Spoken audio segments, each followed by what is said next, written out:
Good evening बच्चों। एक बार फिर मैं आप लोगों के सामने कुछ लेकर आ रहा हूँ। बच्चों, इस बार भी क्लास 9th ही है और जैसा कि आप लोगों को मालूम है, क्लास 9th का सोशल साइंस हम लोग फॉलो करते हैं। हमारे चैनल में सोशल साइंस के बारे में बात होती है।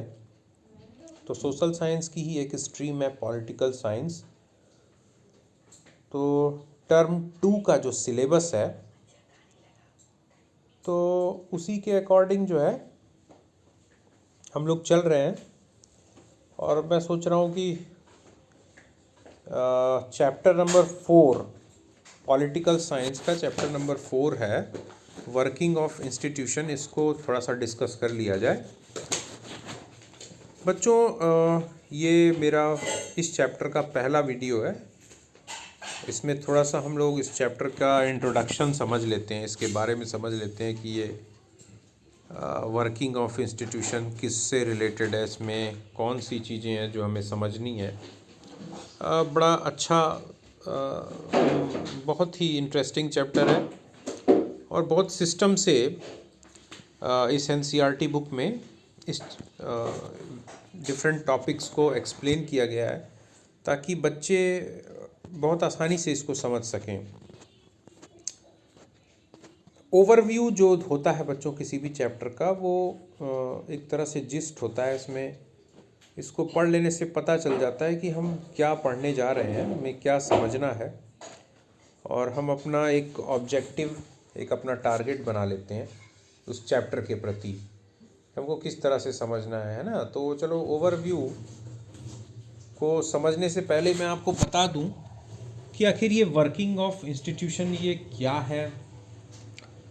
बच्चों, मैं बहुत कठिन और डिफ़िकल्ट भाषा में या इस तरह से मैं नहीं समझाऊंगा, बहुत सिंपल तरीके से हम लोग बात करेंगे। और जैसे आप अपने घर में कोई लैपटॉप ले आए खरीद के या कोई डेस्कटॉप खरीद के ले आए, तो आप लाते हो उसको, उसके बाद उसको आप इंस्टॉल करते हो। इंस्टॉल करने के बाद आप उसके डिफरेंट एप्लीकेशन या उसका फंक्शन कैसे होता है ना, इस सब के बारे में जानते हो स्टेप बाय स्टेप, ठीक है। या ये कह लीजिए कि आप कोई भी काम करने जा रहे हो, कुछ भी आप काम कर रहे हो, तो उसके पीछे आपका एक व्यू होता है। फिर उसके बाद एक प्लान बनता है। प्लान बनने के बाद फिर आप उस प्लान को इम्प्लीमेंट करते हैं, लागू करते हैं उसको रूट लेवल पे, ग्राउंड लेवल पे। मेरे मन में आया कि मैं चाय पीऊँ, तो मन में आया चाय पीऊँ, तो मैं मन में चाय तो पी नहीं सकता। मन में आया तो इसका मतलब ये नहीं है कि मुझे चाय मिल जाएगी। अब मुझे क्या करना पड़ेगा, मुझे उसके लिए एक्टिव होना पड़ेगा। एक दिमाग में एक प्लान बनाना पड़ेगा कि मुझे मिल्क कहाँ से मिल सकता है, टी लीफ कहाँ से मिल सकती है, शुगर, जिंजर वगैरह जो भी है ये कहाँ से मिल सकता है। फिर मुझे फ्यूल, भाई फ्यूल चाहिए, उसको टेम्परेचर चाहिए, ठीक है, तो वो मुझे कहाँ मिल सकता है। उसके लिए एक वेसल चाहिए, एक बर्तन चाहिए, तो वो बर्तन कहाँ है, उसका सारा मैंने प्लान बनाया। फिर मैं उस प्लान को जो है रूट लेवल पे उसको मैं इम्प्लीमेंट करूँगा, है ना। मैं पानी लाऊंगा, दूध लाऊंगा, चीनी सब उसमें डालूंगा, उसको फिर गैस स्टोव पे रख दूंगा, गैस ऑन कर दूंगा। फिर एक डेफिनेट टाइम में उसको बॉईल करना है ना, बॉईल करना है। जब वो उसमें कलर आ जाएगा टी में, फिर उसको हम मतलब मैं ये सब चीज़ें इसलिए बोल रहा हूँ कि मैं आपको इस चैप्टर के बारे में बताना चाहता हूँ ये चैप्टर आखिर है क्या। ये बहुत डिफ़िकल्ट चैप्टर नहीं है, बहुत सिंपल सा चैप्टर है।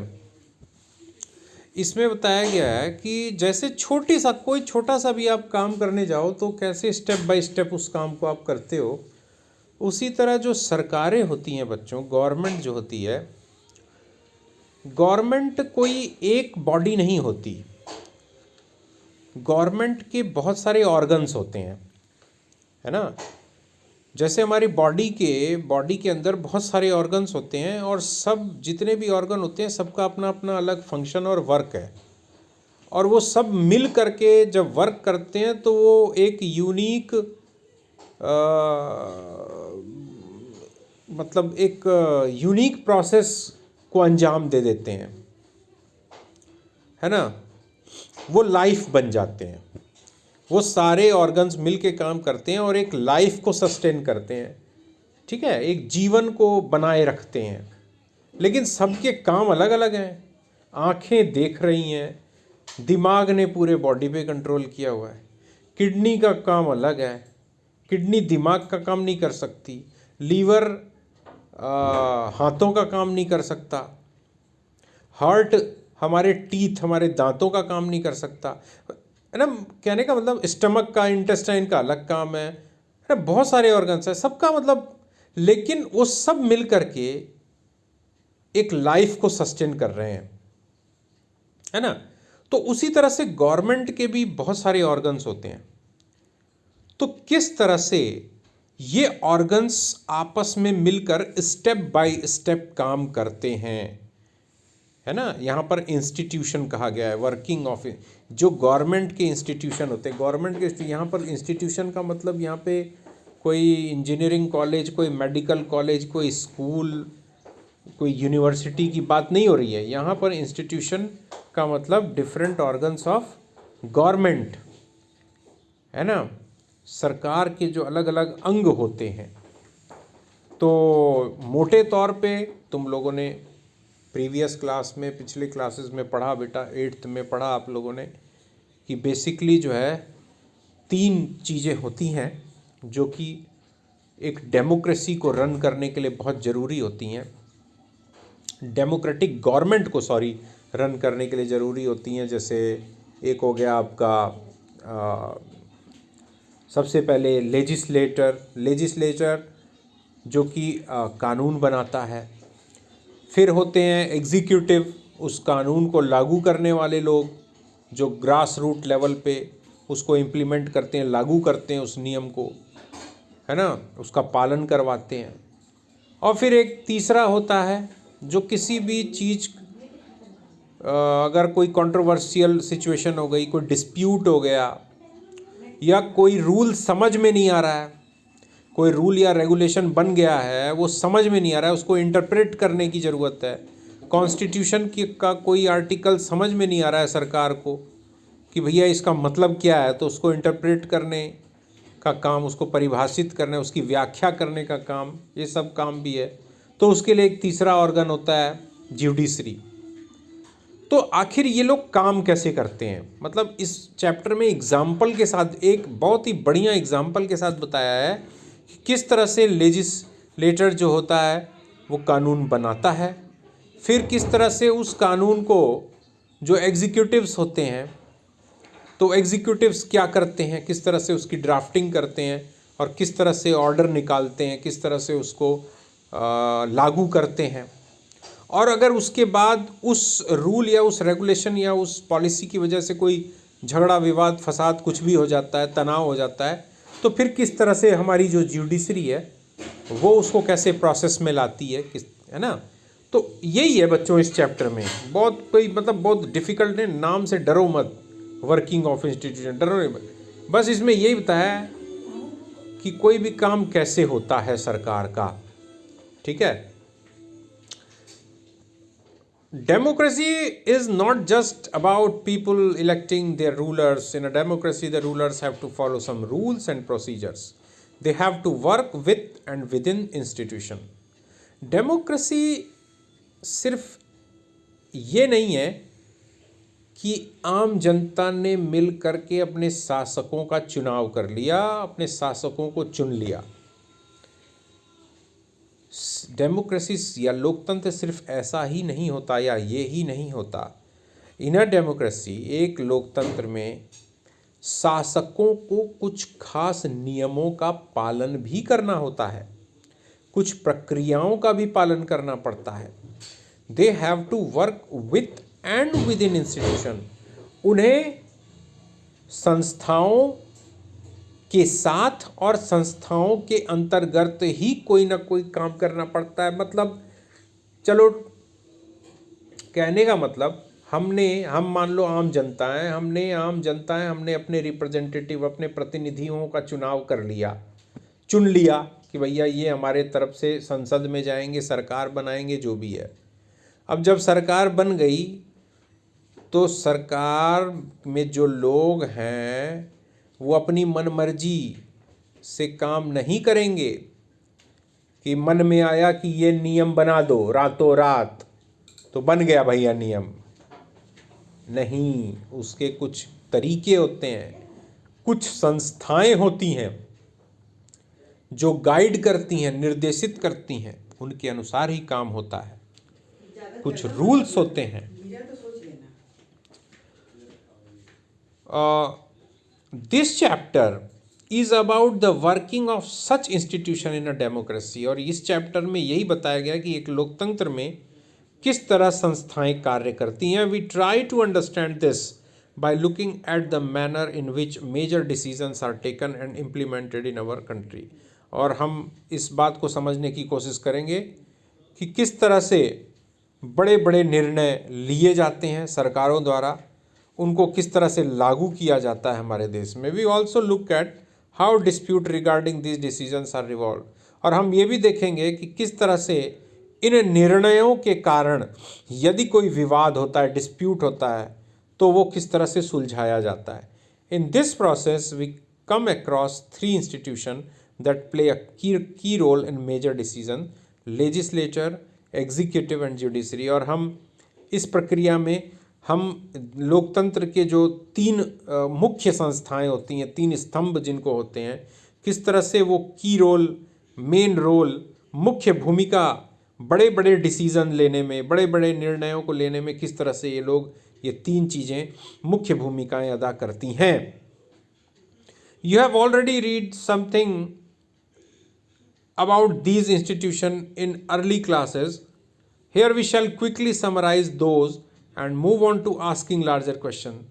तुम लोग बच्चों पिछली कक्षाओं में इन इंस्टीट्यूशंस के बारे में पढ़ चुके हो, कुछ ना कुछ तो ज़रूर जानते होगे। क्लास 8th में बच्चे तुम लोगों ने पढ़ा होगा डेफिनेटली, है ना, जुडिशरी के बारे में और एग्जीक्यूटिव और लेजिस्लेटर के बारे में। लेजिस्लेटर मतलब वही पार्लियामेंट, ठीक है, पार्लियामेंट या लेजिस्लेटिव असेंबली, है ना, Lok Sabha and Rajya Sabha, definitely class 8th में चैप्टर था। एग्जीक्यूटिव में बच्चों prime minister, president, prime minister और प्राइम मिनिस्टर की काउंसिल ऑफ मिनिस्टर्स होती है ना, वो एग्जीक्यूटिव्स होते हैं। और जुडिशरी में तुम लोगों ने क्लास 8 में पढ़ा था बच्चों, सुप्रीम कोर्ट और हाई कोर्ट और लोअर कोर्ट्स के बारे में, टाइप्स ऑफ केसेस, है ना, पढ़े थे, सिविल केसेस, क्रिमिनल केसेस, ये सब पढ़ा, एक सब क्लास 8th में है। तो इस तरह से ये 3 के बारे में आप जानते हैं, ठीक है। हम लोग जल्दी जल्दी समराइज करेंगे और इस चैप्टर में हम लोग बड़े प्रश्नों को सुलझाएंगे। In the case of each institution we ask what does this institution do, और हर इंस्टीट्यूशन के मामले में हम ये देखते हैं कि ये संस्था, है ना, ये संस्था क्या करती है। How is this institution connected to other institution, और ये जो संस्था है ये दूसरे संस्थाओं से किस तरह से जुड़ी हुई है। व्हाट मेक्स इट फंक्शनिंग मोर और लेस डेमोक्रेटिक, और ऐसी कौन सी बातें हैं कि जो किसी भी संस्था को कम लोकतांत्रिक या ज़्यादा लोकतांत्रिक बनाती है। The basic objective here is to understand how all these institution together carry on the work of government, है ना। और हमारा मुख्य या जो एक आधारभूत लक्ष्य है इस चैप्टर को पढ़ने का, वो ये समझना कि किस तरह से ये विभिन्न संस्थाएं आपस में मिलकर कार्य कर कर किस तरह से सरकार को चलाती हैं या सरकार के लिए काम करती हैं मिल करके। Sometimes we compare these with similar institution in other democracies. In this chapter we take our example from the working of the national level government called central government, union government और just government of India. इस chapter में बच्चों हम उदाहरण जो है किसी राज्य सरकार के का नहीं लेंगे। इसमें हम एक जो गवर्नमेंट ऑफ इंडिया जिसको बोलते हैं, या सेंट्रल गवर्नमेंट जिसको केंद्र सरकार, या यूनियन गवर्नमेंट जिसको संघीय सरकार, जो भी हो, हम सेंट्रल गवर्नमेंट के एग्जाम्पल्स लेंगे और उससे हम समझेंगे कि इंस्टीट्यूशन कैसे वर्क करते हैं। While reading this chapter, you can think of and discuss examples from the working of the government in your state. और जब आप ये चैप्टर पढ़ेंगे तो आप एक अपने आप आपके मन में बहुत सारे, या आपके दिमाग में बहुत सारे एग्जाम्पल्स आ जाएंगे कि आप जिस स्टेट में रहते हैं, जिस राज्य में रहते हैं, वहाँ की सरकार किस तरह से काम करती होगी। इस चैप्टर को पढ़कर आप काफ़ी कुछ समझ जाएंगे। बच्चों, कल हम लोग ये आपकी जो स्क्रीन है इस पे जो दिखाई दे रहा है 4.1 how is a major policy decision taken, ये जो हेडिंग है इसको कल हम लोग डिस्कस करेंगे। आज ये इंट्रोडक्शन वाला वीडियो मैंने आपको दिया है। इस चैप्टर को जब तक हम लोग समाप्त नहीं कर लेंगे बच्चों, तब तक हम लोग पीछे नहीं हटेंगे। ठीक है बच्चों, तो पॉलिटिकल साइंस का मेरा ये फर्स्ट वीडियो टर्म 2 के लिए है। ये चैप्टर आपका टर्म 2 में आने वाला है, तो आप इसके लिए तैयार हो जाइए। ओके, तब तक के लिए गुड नाइट।